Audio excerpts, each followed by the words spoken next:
ജെ.ബി. Koshy commission റിപ്പോർട്ടിൽ സർക്കാരിനോട് ഇടഞ്ഞ് കത്തോലിക്ക സഭ.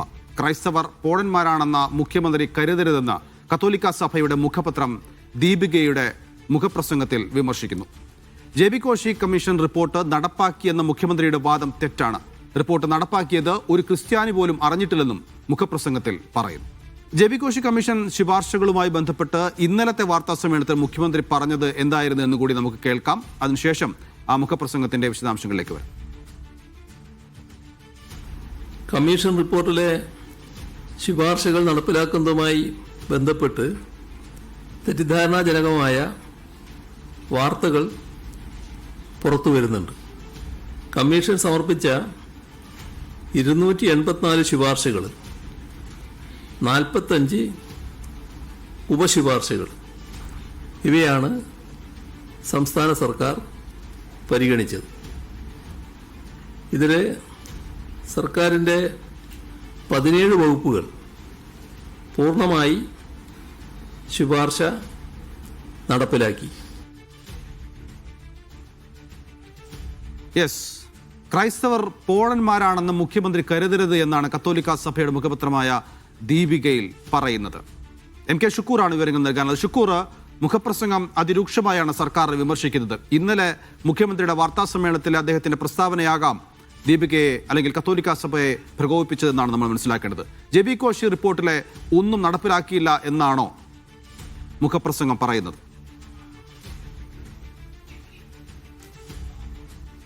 Naufal, justice J B. Koshy commission report സമർപ്പിച്ചിട്ട് ഇപ്പോൾ 2 വർഷം കഴിഞ്ഞു. 2 വർഷം കഴിഞ്ഞിട്ടും ഈ റിപ്പോർട്ട് നടപ്പാക്കാത്തതിൽ കത്തോലിക്ക സഭയ്ക്കും മറ്റ് പിന്നാക്ക ക്രൈസ്തവ സംഘടനകൾക്കുമെല്ലാം ശക്തമായ പ്രതിഷേധമുണ്ടായിരുന്നു. അവർ പലപ്പോഴും വലിയ പ്രതിഷേധ പരിപാടികൾ നടത്തിയിരുന്നു. എങ്കിൽ പോലും സർക്കാർ ഇക്കാര്യത്തിൽ ഇവരോട് സംസാരിക്കാനോ എന്തെങ്കിലും പ്രതികരണങ്ങൾ നടത്താനോ തയ്യാറായിരുന്നില്ല. ഈ ഘട്ടത്തിൽ തെരഞ്ഞെടുപ്പ് വരുന്ന സാഹചര്യത്തിൽ ഇതൊരു സമ്മർദ്ദ പരിപാടിയാക്കി കത്തോലിക്ക സഭ മാറ്റി. കഴിഞ്ഞ ഒരാഴ്ചയായി ദീപിക ദിനപത്രം ഈ ജെ.ബി. കോശി കമ്മീഷൻ റിപ്പോർട്ട് നടപ്പാക്കാത്തതിനെതിരെ ശക്തമായ ലേഖനങ്ങൾ പ്രസിദ്ധീകരിച്ചു. അതിൻ്റെ ഒരു തുടർച്ചയായിട്ടാണ് ഇപ്പോൾ മുഖ്യമന്ത്രി ഇന്നലെ നടത്തിയ വാർത്താ സമ്മേളനത്തിൽ അതിനൊരു മറുപടി നൽകിയത്. 322 ശുപാർശകളാണ് ജെ.ബി. കോശി കമ്മീഷൻ റിപ്പോർട്ട് സർക്കാരിന് സമർപ്പിച്ചിട്ടുള്ളത്. ക്രൈസ്തവരുടെ പിന്നാക്കാവസ്ഥ പരിഹരിക്കാനുള്ളതാണ് ഈ ശുപാർശകൾ. ഇതിൽ 220 ശുപാർശകൾ നടപ്പാക്കിയെന്നാണ് മുഖ്യമന്ത്രി അവകാശപ്പെടുന്നത്.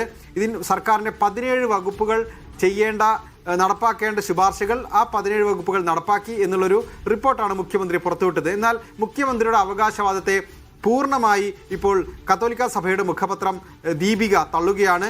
അവർ ഇന്ന് എഴുതിയ മുഖപ്രസംഗം ഈ റിപ്പോർട്ട് ക്രൈസ്തവരെ സംരക്ഷിക്കാനല്ല മറിച്ച് നിയന്ത്രിക്കാനുള്ളതാണ് എന്ന തലക്കെട്ടിൽ എഴുതിയ ഈ മുഖപ്രസംഗം രൂക്ഷ വിമർശനമാണ് മുഖ്യമന്ത്രിക്കെതിരെ നടത്തുന്നത്. അവർ ഉന്നയിക്കുന്ന പ്രധാനപ്പെട്ട കാരണം ജെ.ബി. കോശി കമ്മീഷനിലെ 200 ശുപാർശകൾ എവിടെ നടപ്പാക്കി എന്നാണ് പറയുന്നത്. ഒരു ക്രൈസ്തവനും അത് അറിഞ്ഞില്ലല്ലോ. റിപ്പോർട്ട് നടപ്പാക്കിയത് ഒരു ക്രിസ്ത്യാനി പോലും അറിഞ്ഞിട്ടില്ല. കമ്മീഷന്റെ ഏതൊക്കെ ശുപാർശകൾ എവിടെയൊക്കെ നടപ്പാക്കിയെന്ന് അറിയാൻ ക്രൈസ്തവർക്ക് താല്പര്യമുണ്ട്. ഇതുപോലെ ഒരു സമുദായത്തെ ഇരുട്ടിൽ നിർത്തിയതിന് രാജ്യത്ത് വേറെ ഉദാഹരണങ്ങളില്ല.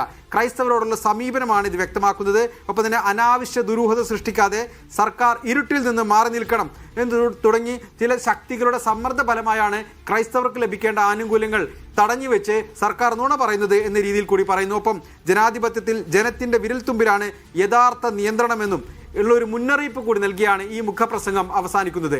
നമ്മൾ മനസ്സിലാക്കേണ്ട ഒരു കാര്യം, ഈ കത്തോലിക്ക സഭയ്ക്ക് സംസ്ഥാന സർക്കാരിനോടുള്ള ഇപ്പോഴുള്ള ഒരു എതിർപ്പ് അത് വളരെ ശക്തമായി തന്നെ പല രീതിയിൽ പുറത്തു വരികയാണ്.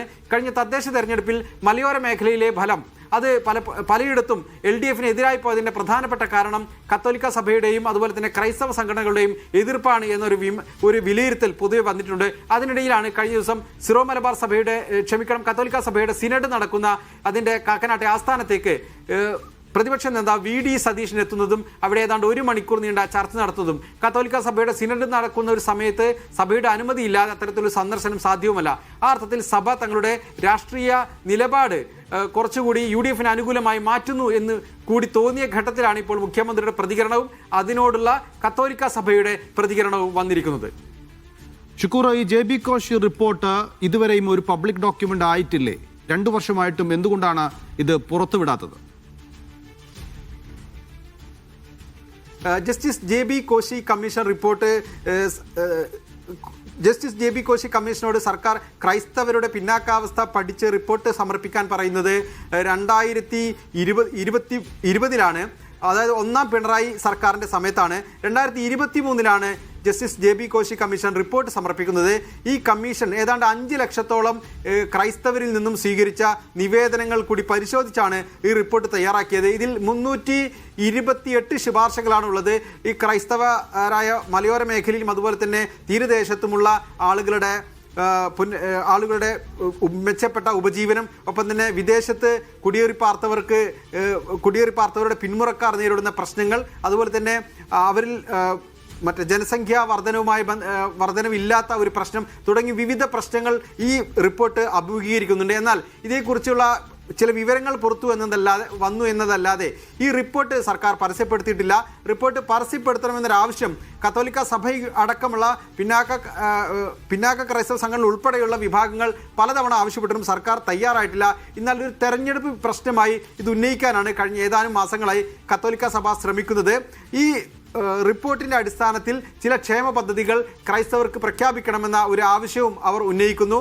എന്നാൽ സർക്കാർ ഇതിനോട് ആ രീതിയിൽ ഇതുവരെ പരസ്യമായി ഏതെങ്കിലും ഒരു ആനുകൂല്യ പദ്ധതി ക്രൈസ്തവരെ ലക്ഷ്യമിട്ട് നടപ്പാക്കുന്നു എന്ന് പ്രഖ്യാപിച്ചിട്ടില്ല. മറിച്ച് ഇത് സംബന്ധിച്ച ചില യോഗങ്ങൾ ഈ ക്രൈസ്തവ സംഘടനകളുടെ നിവേദനങ്ങൾ സ്വീകരിച്ച ശേഷം സർക്കാർ നടത്തി. എന്നിട്ട് വിവിധ വകുപ്പുകൾക്ക് കീഴിൽ നടപ്പാക്കേണ്ട ക്രൈസ്തവ ക്ഷേമ പദ്ധതികളുമായി ബന്ധപ്പെട്ട് അല്ലെങ്കിൽ ക്രൈസ്തവർ ഗുണഭോക്താക്കളാകുന്ന പദ്ധതികൾ നടപ്പാക്കേണ്ട സംബന്ധിച്ച ചില നിർദ്ദേശങ്ങൾ നൽകി. അത് ഈ റിപ്പോർട്ടിന്റെ അടിസ്ഥാനത്തിലാണ് എന്നാണ് ഇപ്പോൾ സർക്കാർ അവകാശപ്പെടുന്നത്.